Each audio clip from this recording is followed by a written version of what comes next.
We could have That feeling found him. right there, I wish I could have done a little bit more, is the only remorse that the victim feels. I wish I did more. Hello, everyone. My name is Sarah, and I am a co-active life coach as well as the host for MindPod. This is a place where I will be inviting interesting human beings to explore an idea. There is no right, no wrong, just browsing. So let's see what we can stir up. Our guest today is Haya and Sara, who is an engineer as well as an entrepreneur. She's a mom of two and she's currently running a project in Pakistan, which we will further cover in this episode. So let's invite her in. Hi, Haya. Hi, Sarah. How are you? I'm good. How are you? Very well, thank you. Great. Thank you for joining today. I'm really excited to have this conversation with you. Yes, let's talk about it. So, guys, today with Haya, we are going to talk about harassment in public spaces. And one of the reasons why I thought she'll be great at this is because she is currently running a project called AGA Initiative, and it has to do with harassment. So, Haya, could you tell us a little bit about what is it that you do and what's the reason that you started? So, Sarah, what we're doing is we are trying to fight street harassment using technology. So, what that looks like is we've set up an online portal. Currently, we're only working within Pakistan, and any woman from across the country can come on that portal and fill in a very short form that's been designed by us to capture data around each case of harassment. And what we realized is that the literature on harassment, especially harassment in public spaces, also called street harassment, is very limited, not just in Pakistan, but across the world. So there are some amazing projects run by amazing women, but they usually focus on awareness, which is great. I mean, that has its own place. And they also focus on ground mm, training and education campaigns. Again, great. Long term solution, wonderful. But we thought that there's still something missing here because while we are trying to change the culture of harassment, street harassment, we are still not identifying why and how it happens and why and how it's allowed to thrive. That was the intention of starting the AGA project. So the word AGA means to make aware in Urdu. And that's what we thought was most apt because most people, including us, are not even aware of the dynamics around street harassment. So when we start discussing the problem, what you have to remember is that not most men are not harassers. So there's a very small percentage of men in the community. I understand that street harassment is also against men and other genders, but I'm specifically focusing on female street harassment because that's what the project focuses on as well. And also, it's most common. So, while most men in society are not harassers, so a very small percentage, when you start asking the victims of harassment, that is the women, you're going to find that almost close to 100% of women have faced street harassment. So it begs the question, why are 5, maybe 10% of men allowed to do this to almost 100% of the women? It just doesn't make sense. Mm. So that's where we started to let's try and uh, peel this like an onion and understand the problem before we can suggest a solution. Hmm. Where are you with the project at this point? So, like I mentioned, we have an online portal where any woman across the country can come and report her incident. What we're going to do next is we take this information and we publish online uh, heat maps of harassment. So each city gets its own map, and on those map, we're going to make it so once we get more reports, we're going to make it so detailed that you can start seeing patterns on the map, seeing which areas in the city are more affected by harassment, Mm-hmm. and not only where harassment is prevalent, but also what kind of harassment. How severe is the harassment? How often does it occur? And the power of these maps is it's astronomical, because try to try to imagine this. If we get, let's say, 50,000 reports from a city, and we're getting these regularly, we have incorporated artificial intelligence models into our research, which means that we are eventually going to come to a point where we can start predicting when harassment is going to take place and where. Mm-hmm. So it's like I could go and tell the authorities that every Tuesday at 10 a.m., this is the street, there are lots of cases here. So, as you can imagine, it's very efficient for any organization or authority to have that kind of information. I don't think you can put a price on it, really. Mm. Other than that, other than these very powerful maps that we're developing, we also conduct in-depth research into questions like, what should the victim do when they're being harassed? Does anyone know? We can guess. We know that she shouldn't be silent, but is it safe to not be silent? And maybe it also depends on which area you are in. So some urban areas could be more acceptable to stand up to your harasser, while another area is where the harasser might get more aggressive if you try standing up. What should a bystander do? So, what is your role and my role when we see street harassment? And what is the most effective thing that you can do? And you don't want to aggravate the situation. You also want to Right. understand the profile of the harasser and the profile of the victim. So, which age group is most affected, and what kind of factors affect the general um, victim?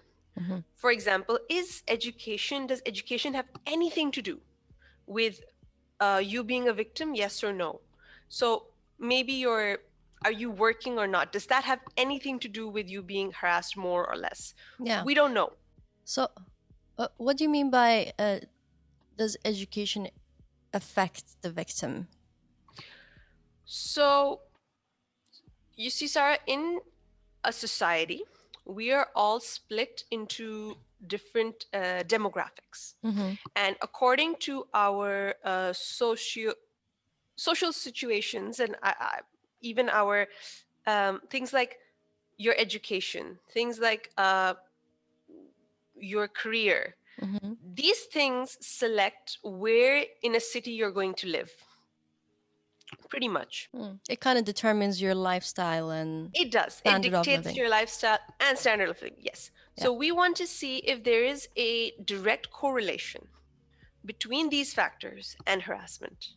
Or Mm. maybe there isn't. We don't know.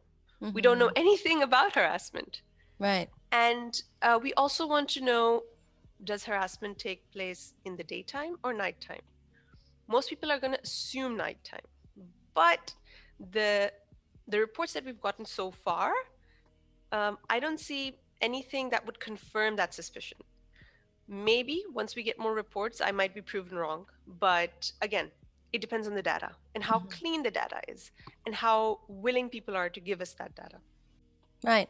And you run this project in Pakistan at this point. Yes. Okay. Any reason why you chose to do this in Pakistan? Yes, because I am Pakistani. I am Okay. Pakistani, and we initially decided to just run it in one city, so as like a prototype, and see the response that we get. And obviously, this is new for us, and there are going to be lots of challenges that we are not expecting.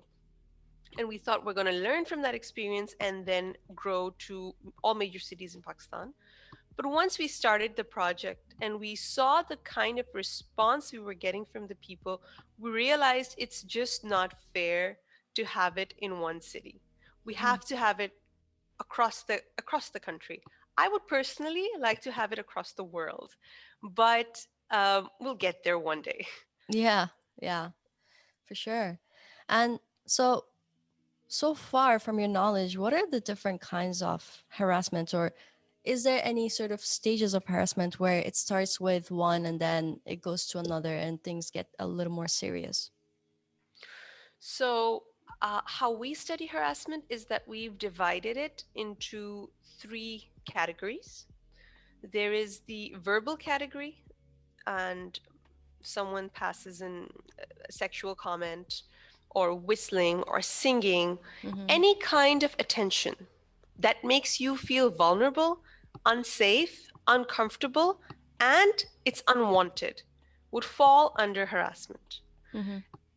even if it is not stereotypically what you would expect harassment to be. Right. So, someone persistently asking for your number, someone forcefully giving you a gift also falls under harassment. So, the three categories, coming back to the three categories. So, there's verbal harassment, there's non-verbal, so they don't say anything, but they might be following you, staring at you, um, might be flashing falls under non-verbal harassment. And then there is physical harassment, which I Mm-hmm. think is the serious kind of harassment. However, I do want to clarify that we do not count major criminal instances into this project. Mm-hmm. So, serious issues or serious felonies is for the police to solve, and AGA doesn't really cover it. Since all the reports that we get are anonymous, and we've made a very conscious point to make them anonymous because at least the culture that we live in, and I honestly think across the world, no woman is comfortable talking about her experience with harassment. And why should she be? It's a very personal, vulnerable thing to talk about. So I don't think we can force people to reveal their identity when they're talking about something that's so personal. Mm-hmm. Right. Since we have made it a point to make it so anonymous, we cannot give advice to people when they do submit their forms in. But personally, if it's a very serious incident, the police should be involved. It's not enough to just report it on our portal. Right. So So, for us, we're not looking at the violent crimes, we are looking at everything else that falls under street harassment. mm, yeah. So pretty much your focus is around collecting information and presenting it so that people are aware and you know, hopefully that can be taken action by a bigger authority. Exactly. So the information that we're collecting, now this is what research does. So you collect information and then you try to understand, you parse through that information, and you don't because it's so much of it. You use machines and you use data science models and artificial intelligence models who are going to translate that data. So imagine Excel sheets that mean nothing Mm-hmm. into actual lessons that we can learn and ground realities. This is called data driven policy making. So, what are the current solutions? Again, I'm going to focus on Pakistan at this point. What are the current solutions that we have given women for street harassment? They're very simplistic. Oh, you got harassed? Why did you go through that road? Don't you know that road is not safe? Change the route that you take every day. This is a solution. Another solution is don't go out at that time. Um, Especially in Pakistan in the last few years, a lot of women have expressed their anger at the situation by organizing marches and protesting, which also I believe is important, has its own place. But is it really addressing the problem?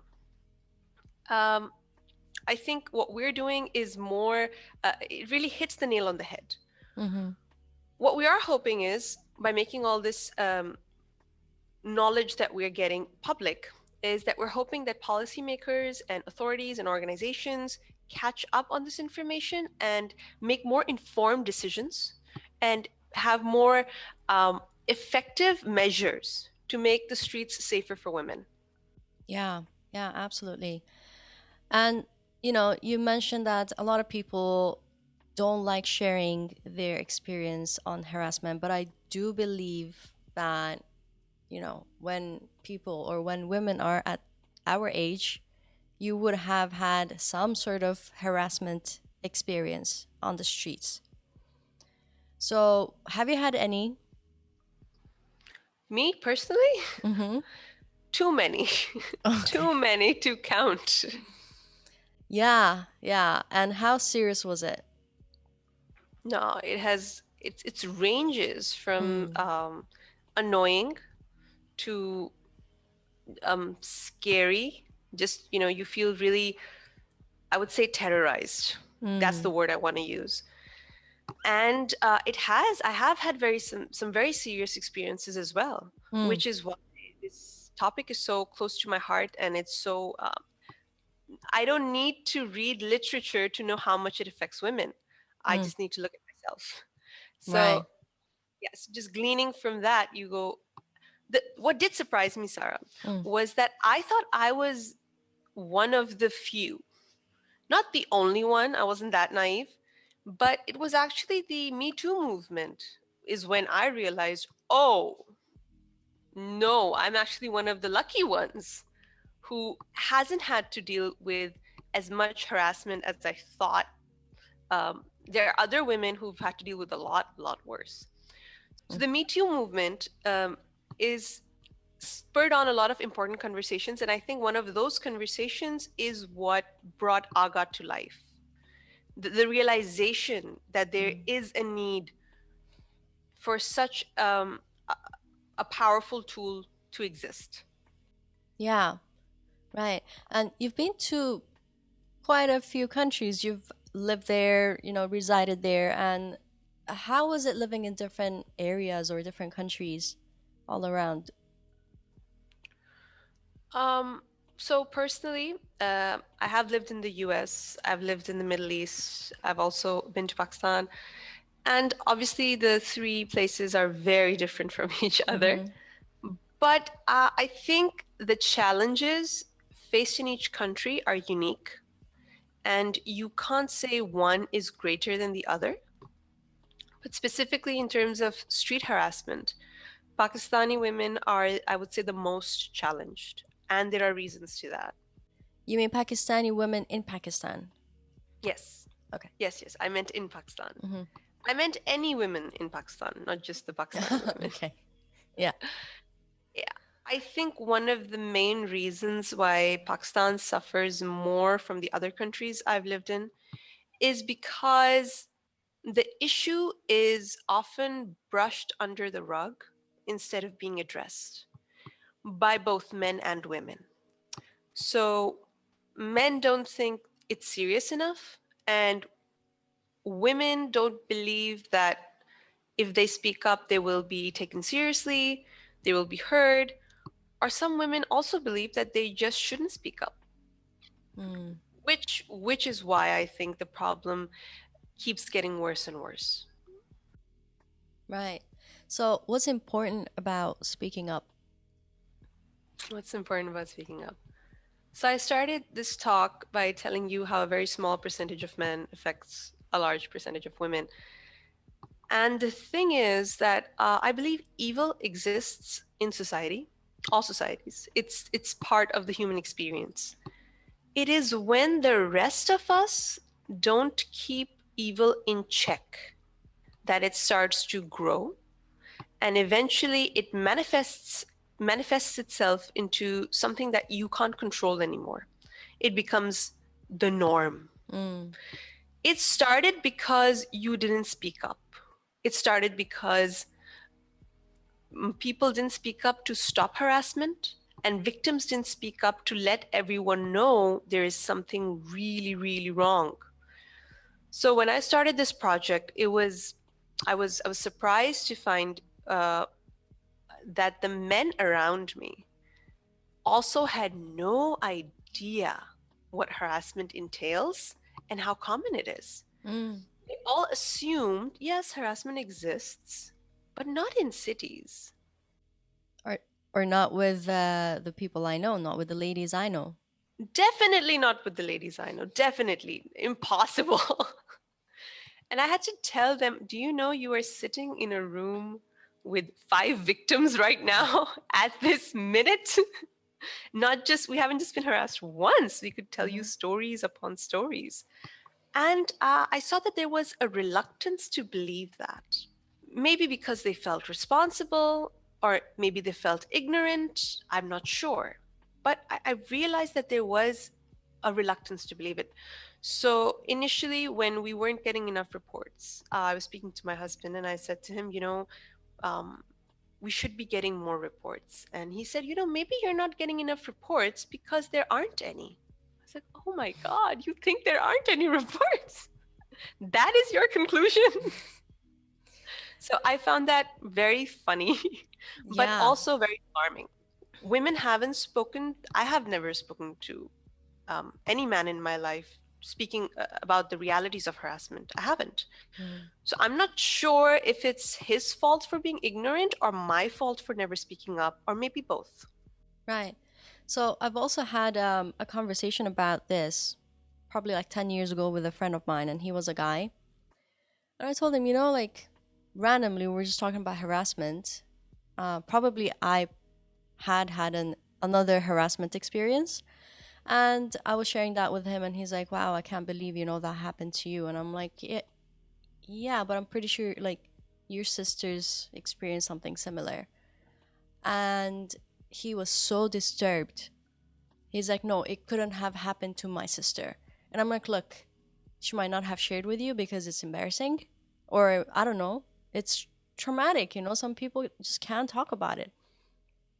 But I'm pretty sure if you ask her, she would have one or two stories or more. And he just couldn't believe it. I didn't want to believe it. I don't know. Disturbed is the word, right? They're disturbed to the point that there's a reluctance to even accept that this is a reality.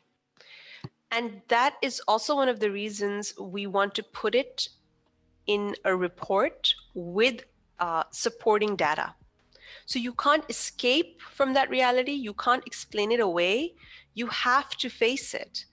And I believe if these are the people around us who are, I know, caring men who would march with me on the streets for safer streets for women, that's how much they care.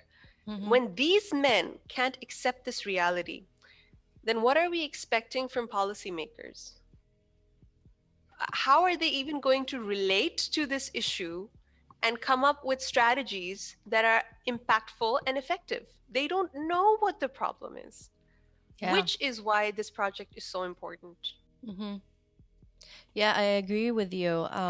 In order to grab their attention, because there's always something going on in one city or one country, it really needs to have enough impact for the government to notice and take action. Yes, and that usually happens whenever there is a particularly traumatic or violent case that does happen. The government and the people, everyone wakes up, and there is an uproar in the country. Well, rightly so.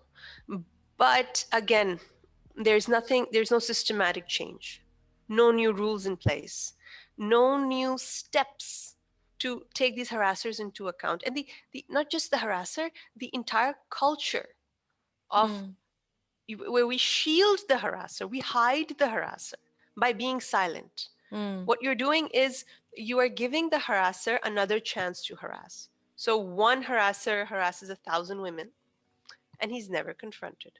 So why would he ever stop?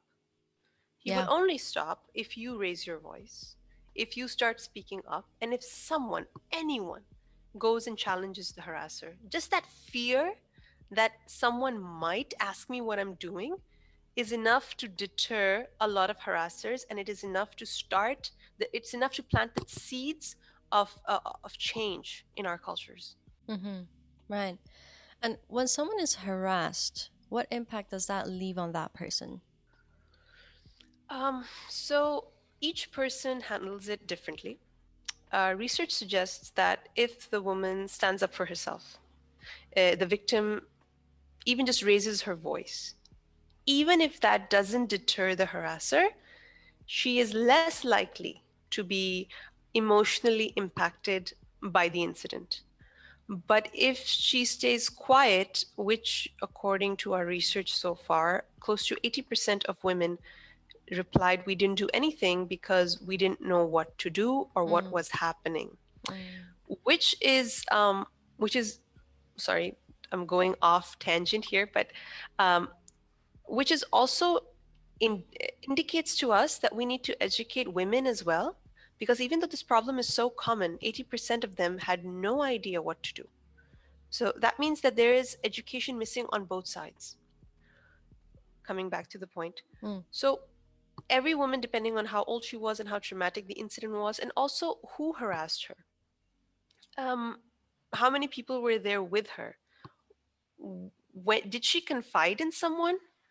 And once she did confide in someone, what was the reaction of her friend or mother or colleague or whoever she chose to speak to? All of these factors affect how she will internalize her trauma. mm-hmm. So some people are naturally more expressive and they're more likely to want to share their trauma. And if they don't, it's just going to eat them up inside. Right. And others, I would say they're the more unhealthy ones, or more at risk of internalizing their trauma. Those are the ones who just push it at the back of their mind and try to never talk about it again and never admit that it even happened. It's a self-defense mechanism. You don't want to face it, so you just try to run away from it, Mm-hmm. distance yourself from it. But it's going to come back. It's going to come back and it's going to affect you, Yeah. especially when the next time you face harassment or you face a victim of harassment, which is inevitable. Right. Yeah. So I've been very expressive with all my harassment. I'm very open to talk about that as well. The first harassment that I had was when I was 7. Yeah. Yeah. So basically My I was heart. I know. And this was in Japan. Back then I used to live in Japan, and I was playing with a bunch of my friends. They were all girls, and when we were playing games, we call each other's names and stuff like that. So there was a man sitting in the on the bench, and he was just watching us play. And at some point, he started calling each of us by our names. And as kids, when someone knows your name, you would think that they know you, not realizing that he just picked it up from like us calling each other's names. And he would just call one of us one by one and just hold us for no reason. Thankfully, this lady passed by, and she asked a bunch of girls like what's going on here, and we explained the situation, and she's like, do not go to strangers even if they call your name. If you don't know them, you don't know them. And had she not been there, who knows what would have happened, you know And she was a stranger too. You didn't know her. no, but she was like a mother, I guess. She knew No, she something was was a up. hero, Sarah. Yeah. Give her a cape. Yeah. I wish I could. Yeah, honestly, because we were so clueless. And back in those days, we had more freedom to step out of the house and play with, just the kids. Whereas now, I feel like people are a little more aware of that, and they kind of like make sure there's an adult watching a bunch of kids when they do play outside, which is a good thing. And then I've had experiences in elevators, not once, twice. One was just a random guy who came in with me and my sister, and he basically tried to touch me. He touched me actually. And it was very weird. He touched my bum with this part of the hand, not the palm, the backside of the hand, just to see my reaction. And that's another thing. It's like What's strange is that your sister was there with you. You're not even alone. I'm not even alone, and he didn't care. Like we were probably like 17, 18, and Can I ask how you reacted when that happened? right. So I looked at him and I was like, "What are you doing? Do you think it's funny?" and and he literally like said, "I'm really sorry." And this was inside of my apartment. Like this was in the building that I lived. Sarah, you know, it's possible you're the first person to actually stand up and say that to him, considering his reaction and considering how bold he was to do that with another person in there, Yeah. and then him apologizing. It sounds like Yeah. sincerely.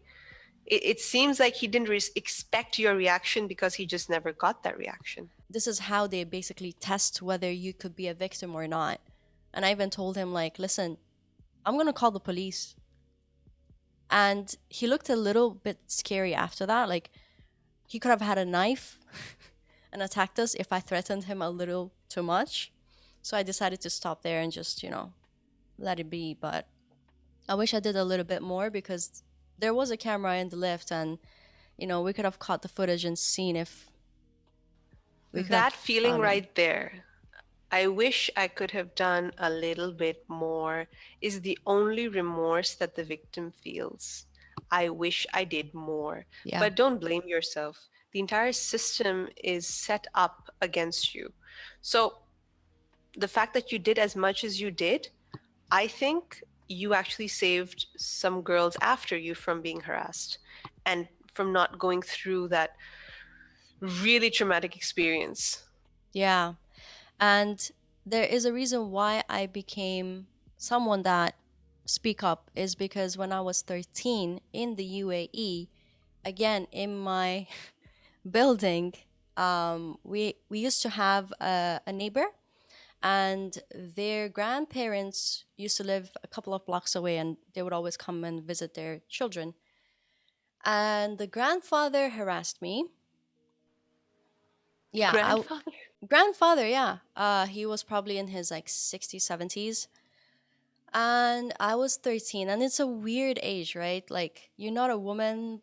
Some people still treat you like a child, but some don't. Like, it's such a weird stage of our lives. And I just didn't know if he would, you know, put his arms around me because he considered me a child. But at some point, he started coming every day because he knew my schedule of what time I come home from school and what time I leave for tuition. So he So would he try did to his homework. he did his homework and he would come into the lift with me, my sister, and my brother. They were like a lot younger. And he would like pull me back in the lift to kiss my cheek. And that's when I knew something is wrong, right? That was the first time, and I didn't know what to do the first time. The second time, I was alone in the lift. He was waiting for me to come out of the school bus, and we would go in together in the lift. And he kissed me again. I didn't know what to do. The third time, I was like, all right, that's it, So he came close to kiss my cheek, and I was like, please stop it. I don't feel comfortable. And he was like, oh, I'm so sorry. It's just that you're very pretty. And I was like, okay. Now, funny thing is, he came up with me in the lift and he stayed in the lift when I got off. And he told me to not tell my parents. So I was like, okay. And I went and told my parents. Good. I Yeah. was going to ask. Yes, but it was not easy. I was so ashamed. I was really scared. I don't know why. It's just an overwhelming experience. But I did the right thing. I felt like this is something that I need to address. And my father and two of my uncles went to his house and gave him a warning. But I think something was wrong with him because we continued to live in the same building for at least 10 years. And I would see him from time to time and he would still try to talk to me. At some point, when I was looking for a taxi, he would stop and go like, do you need a ride? And at that point, I was very aggressive with men. I did not trust any men, especially older men, because probably of all the experiences that I had. And just the slightest look from any man, and I would just like, what are you looking at? You want me to call the police? And I've been stalked many times by car, by walk. And when I was in school, I've even seen a man masturbate in front of me. So, yeah, you know? I think It's I can get like 20 reports like right here. yeah, and it's insane. No matter what I'm wearing, no matter what my age was, no matter where I was, I did get some sort of harassment. The data isn't in. But here's my theory on harassment. If you live in a culture where harassment is tolerated, which means that harassers exist and we don't do anything to stop them. And I don't just mean you, I mean systematically, we Yeah. don't try to stop the harassment. What tends to happen is that these men are going to select a target, like you said. They do their research and they're going to select a target, and anything about you that stands out will make you a target. So it's not really about the clothes that you're wearing, it's just about whether you stand out or not. It's possible, and I mean, this is just a theory, but it's possible that because you're Japanese and you might look different in the Middle East is what made you a target. I could be wearing something entirely different from my surroundings. It doesn't necessarily have to be something less. It could also be something more. But just because I look different, I'm Mm, going to stand out and I'm going to be a target. So the issue is not with us. There is the way I see it, there are two aspects to this. One is your personal safety, which is try your best not to be a target. mm, Okay, which is not bad advice. Okay, I might give that advice to my daughter because you don't, at the end of the day, you don't want your kid to be harassed. yeah. On the other hand, this advice has nothing to do with systematically reducing harassment in a society, right? How many women are going to try and fit the trend instead of being themselves? And what can you do about fitting in? Nothing, right? So while this is good advice personally, it again doesn't solve the problem. The Yeah. problem has to be systematic. It has to be a culture shift, a mind shift, a set of policies. And I also think I applaud you for how you confront these men because it's so necessary and it takes so much courage and guts to do that. Because Yeah. you're right, at any point they could pull out a knife, and at the end of the day, not only are they stronger than you physically, we Mm-hmm. are in a structure where most probably people are going to listen to them. So, even systematically, they have this advantage over you. So, being in that incredibly uncomfortable and disadvantaged position, and I completely relate to and understand what you said. I can't tell my parents because even telling your parents, there's so many layers to it. Not only are you ashamed, you don't want to hurt your parents. And I would keep thinking, is it even worth telling them? Because I know they're going to be hurt and scared and maybe even disappointed. I don't know. Yeah, there's another thing that I thought of. I'm like, I hope they don't lock me in and never let me out for my safety. For my safety, exactly. That is, I often think that that solution creates more problems than it solves. But again, I'm in no position to judge a parent for wanting to do that to keep their daughter safe. It's a very difficult it's a very difficult thing to judge. So we're not here to judge. Yeah. The point is we should all be pointing fingers at the culprit, Mm, not at the victim, not at the victim's parents, not at your clothes, not at what time you went out, but why do harassers harass and how can we stop them from harassing is the question we should all be focusing on. yeah. That is important. Mm, Everything else is like so my co-founder, she likes to describe this as, so you have an infection in your body and everything that we're talking about where you change your clothes and don't attract attention, all of this is like paracetamol. So you take Panadol, the fever comes down, but the infection is still there. The harassers yeah. are still there. You need to address the problem, not the symptoms. Yeah. So it's important to address the symptoms as well, but only momentarily. Yeah. Change is gonna come when we start focusing on where our focus should be, and that's what we're trying to do with Aga. We're trying to bring the conversation back to the harassers and what we can do in a systematic level and a policy level Mm-hmm. about about bringing these people to account, or at least, even if we can't bring them to account because there's just so many of them, at least we can, they should know that there is such a system in place and you can call the police. And the woman is not as helpless as you think she is. I just can't tolerate this. So I just want to put it out there. My problem with harassment is the moment you talk about a victim, and if someone turns around and gives any kind of excuse for the harasser, any kind, it blows my mind that you're not even willing to socially punish the harasser. Just socially punish them, just call them out on it. Just say it was wrong. It was disgusting because it was. So I get very offended and upset when someone tries to defend a harasser, What do they and say? maybe so they might say, um, if the harasser was, let's say, from a economically disadvantaged background, so they'd say, they're not married, they have urges, this is natural. No, no, it's not. No, This is not absolutely not. natural. I would think what is natural is if a boy is attracted to a girl. See, that's natural. You have a crush on her. Do you harass her? No, you treat her better. That's Yeah. natural. Harassment is all about power and control. Hmm. And the fact you think you have the authority to get into someone else's personal space and touch their body. Who who gave you permission to do that? I want men to imagine that two men are standing next to each other.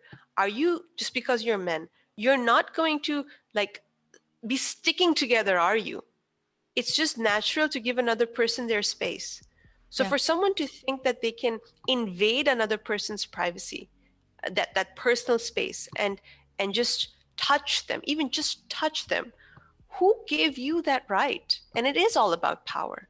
And Yeah. and there's nothing natural about it. Yeah. So I love what you said about even touching them, because a lot of the times at work or when we're socializing, like men that I met them for the first time think they can just tap my shoulder. Right. Right. What makes you think that's okay? You know? Just that level of decency is just Yeah. breached for no reason. Why do people think that's okay? Yeah. Who gave you that permission? If I'm friendly with you, doesn't make it okay for you to start touching me. Even if, sorry, even we're friends, right? So even if we meet and I meet you by caressing your cheek, even though I'm a girl, you're going to be like, Haya, what's wrong with you? And there really has to be something wrong with me to Yeah. think that I can do that. It's Yeah. not normal. No, it's not. Yeah. So for a strange man to just tap you on the shoulder or put his arm around you, It's not it's not okay. okay. It's not Yeah. okay. So, how can we prevent harassment, in your opinion, Haya? Speak up. Speak up. Speak up. Speak up. Let's go fill out these reports. We if you want an answer in like one line, we need to change the culture of silence around harassment. And I would want everyone to be like that woman who you spoke about, who saw a bunch of girls being harassed. I don't know what she was doing. She was just on her way. She stopped and she warned you guys. She intervened because she thought, no, this is wrong. I Mm-hmm. have to stop this. This is a moral responsibility on each and every one of us. And the thing is that the harassers also select younger girls for harassment just because they're innocent and they can get away with it, which is the ultimate harasser mind is I need to get away with this without anyone confronting me. So change that narrative, confront them. Confront them whether you see them on the street, with public transport is a big spot for harassment, and so are safe spaces like homes, Mm-hmm. unfortunately. I know we're not talking about harassment at homes because that is a whole chapter on its own, Yeah. but even then, Any space where women are vulnerable, children are vulnerable, is where you have to keep your eyes peeled, keep them off your phone, and try to intervene. If you are a bystander, you don't need to start a fight with the harasser if that's not what you're comfortable doing, but just intervene. Go and speak to the victim. And I don't mean ask the victim what's going on. Just ask the victim, so what time is it? How are you? Start a conversation. That will throw off the harasser. But the harasser is going to know that you did this on purpose, you know? There Mm-hmm. is some kind of intervention. Yeah. Someone calls the harasser out. And one more thing, if anyone tells you that they have been harassed, just getting to that stage is a lot of social development and emotional development that no girl has ever been prepared for. No person, no parent prepares their child for for to For the moment of harassment. yes, for the moment of harassment, because you don't, as a parent, you don't want to imagine that, and they would go through that, and you don't want to put that in their head. You are going to be harassed, you know? You don't want to say that to your kid. And I understand why it has a lot of negative implications if your parent comes and says that to you. But no one is prepared for that. So the fact that Sarah stood up in the elevator and said, I was being harassed, means you should already know this means that there is a history behind this. Mm-hmm. And she was pushed to this point of power and confrontation where she decided to project her voice. So if someone is confiding in you about harassment, do not belittle their problem. Do not tell them this is nothing. Do not tell them you are being too emotional. Don't do that. Listen to them, and you will be uncomfortable listening to it. Listen to it and tell them this is horrible. It should have never happened to you, and just take their side and believe them. Once we start doing this in a nutshell, there are also obviously Aga informs us of specific steps that we can take Mm-hmm. that would help the solution. But if I would say in just one idea that I want to leave everyone with is to don't be silent, intervene, and support victims, and realize that this is a very serious issue. Yeah, absolutely. Great. Thank you so much, Haya, for joining me today. This was absolutely amazing. I think this was very important, the topic itself, Mm-hmm. and thank you for having me. Thank you. It's also something that I'm passionate about because I've been exposed to so many, and I know that I have the courage to stand up for myself. But I know many girls don't know yet. So I hope this is helpful for them. I hope so too. Thank you for tuning in. What are your thoughts on public harassment? And until next time, bye bye.